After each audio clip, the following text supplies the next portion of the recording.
Sugar, BP ప్రతి ఒక్కరిలో అంటే చాలా పర్సెంటేజ్ ఎక్కువ మందికి ఈ షుగర్ ఉంది, బీపీ ఉంది. కాబట్టి ఈ షుగర్ కూడా ఇప్పుడు ఇదివరకు చెప్పాము, గతంలో కూడా చెప్పాము. పటిక అంటే సౌరాష్ట్ర అంటారు. ఈ పటికను శుద్ధి చేసుకోవాలి. అంటే మెత్తగా దంచి పెనం మీద పెడితే వేడి చేస్తే నీళ్ళు ఇలా కరిగిపోతుంది. ఆ కరిగిపోయిన దాన్ని మళ్ళీ దింపి పెడితే గడ్డ కడుతుంది. ఆ గడ్డను పొడి చేసుకోవాలి. ఆ పొడి చేసుకొని చిటికెడు పొడి రోజు అంటే ఒక 5 గ్రాములు అటు ఇటు వెన్న, ఆ వెన్నలో గుంత చేసి అందులో వేసి దాన్ని గుండ చేసి అంటే మాత్రలాగా చేసి మింగేయాలి. కలిపి తినకూడదు, నోరు చెడిపోతుంది. దాని లోపల పెట్టి ఇది మాటు పెట్టినట్టు అనమాట. ఇది వెన్న మాటు పెట్టి అది మింగాలి. అట్లా మింగితే 1-2 నెలలు చాలు. మళ్ళీ జీవితంలో షుగర్ ఉండదు. మీకు షుగర్ ఉండదంటే కంట్రోల్ అవుతుంది. ఇది గ్యారంటీ. చూడండి, మీరు అనుభవంతో తిని చూడండి. చాలామందికి ఇచ్చిన 100,000 మంది నయమవుతుంది అట్లా. కాబట్టి షుగరు అది లైఫ్ లాంగ్ ఉంటుంది. ఎవడు చెప్తాడు?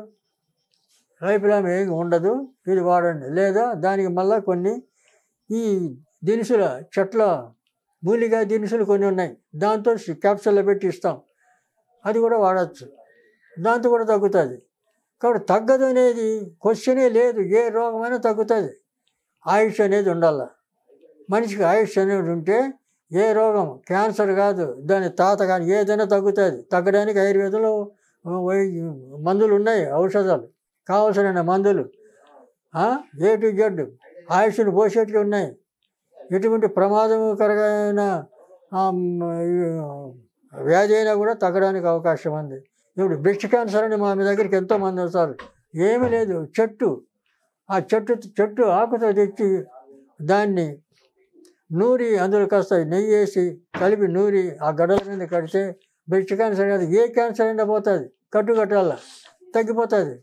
దానికి పోదనే క్వశ్చనే లేదు. కాబట్టి ఇటువంటివన్నీ కూడా సింపుల్గా మీరు ఈ పుస్తకంలో చూసి చదువుకోవచ్చు. లేకపోతే మీకు చెప్పినవన్నీ జ్ఞాపకం పెట్టుకొని మీరు ఈ రకంగా చేసి ఇట్లా ఉపయోగించుకోవచ్చు. ఇంకా లాస్ట్ ఒకటి, వెంట్రుకలు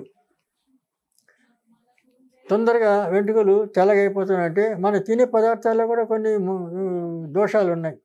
ఆ దోషాల వల్ల ఇవి జరుగుతుంటాయి. కానీ దానికి మరి ఏం లేదు, చిన్న వయసులో ఉంటే. పెద్దవాళ్ళకు తెల్లంటికలు వస్తే ఇంకా వాళ్ళు వదిలేయండి.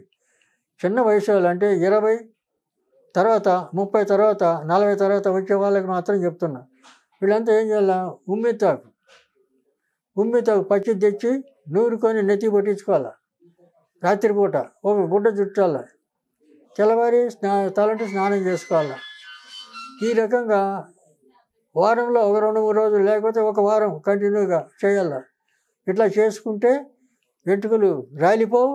తర్వాత ఉన్న వెంట్రుకలు తెల్లగావు. కాబట్టి ఇది మాత్రం చాలా సులభం. అది కాకపోతే హెయిర్ ఆయిల్ చేసుకోవచ్చు. ఏది హెయిర్ ఆయిల్, కరక్కాయ, తర్వాత గుంటగలగల ఆకు పసరు, తర్వాత ఈ రోజా పూలు, తర్వాత మకరందాలు, ఇటువంటి పూలు, ఇవన్నీ కూడా కలిపి ఇది ఒక ఫార్ములా. ఇది చేయడం మీకు కాస్త ఇబ్బంది. కాస్త మా దగ్గరికి వస్తే ఆయిల్ ఇస్తాం. మేము వెంట్రుకలు రాలిపోకుండా, తెల్లగా కాకుండా కాదు, రాలిపోకుండా ఉన్న వెంట్రుకలు ఉండేటట్టు అది ఇస్తాం. దానికి ఆయిల్ అయితే మా దగ్గర ఉంది. సింపుల్గా సులభంగా మీరు అన్నీ వాడుకొని ఈ చిన్న రోగాలకు హాస్పిటల్కి వెళ్ళే అవసరం లేకుండా మీరు ఇంట్లో పిల్లలకు, పెద్దలకు అందరూ వాడుకొని మీరు సుఖపడాలని, మీ ఎలాంటి కష్టం రాకుండా, అనారోగ్యం కలగకుండా అమ్మవారు రాజరాజేశ్వరి అమ్మవారు మిమ్మల్ని కాపాడాలని కోరుతూ విరమించుకుంటున్నాను.